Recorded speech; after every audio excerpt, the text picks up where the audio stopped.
இப்போ நிறைய பேர் வந்து பார்த்தீங்க அப்படின்னா சொல்லுவாங்க, கிராமப்புறங்களில் இந்த கண்ணுக்கு எட்ட வரைக்கும் இருக்கிற பூமியெல்லாம் எங்கள் தாத்தாவுது, எங்களுடைய பாட்டி இது, எங்களுடைய கொள்ளு தாத்தாவுது, எங்கள் பரம்பரை இதுன்னு சொல்லுவாங்க. ஆனால் இப்போ வந்து பார்த்தீங்கன்னா நான் வாடகை வீட்டில் குடியிருந்துட்டு இருக்கிறேன் அப்படின்னு சொல்லுவாங்க.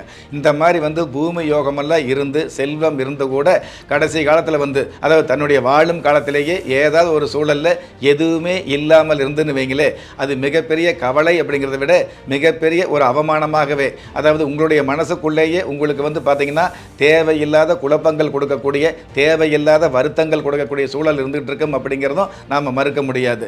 அந்த மாதிரி அதாவது ஒருவர் நல்ல முறையில் வாழ்ந்தார் அப்படிங்கிற அமைப்புக்கு மேலே அந்த வாழ்ந்தவர் வீழாமல் இருக்கணும் அப்படின்னா, வாழ்ந்தவர் வீழ்ந்தார் அப்படிங்கிற சொல்லுக்கு இடம் கொடுக்காமல் இருக்கணும் அப்படின்னா அதற்கு வாராகி அம்மன் வழிபாடு அப்படிங்கிறது அதாவது கை கொடுக்கக்கூடிய, அதாவது கரை சேர்க்கக்கூடிய அமைப்பாக இருக்கிறதாக சாஸ்திர ரீதியாக சாஸ்தாங்கமாகவே நமக்கு சொல்லி வச்சிருக்காங்க.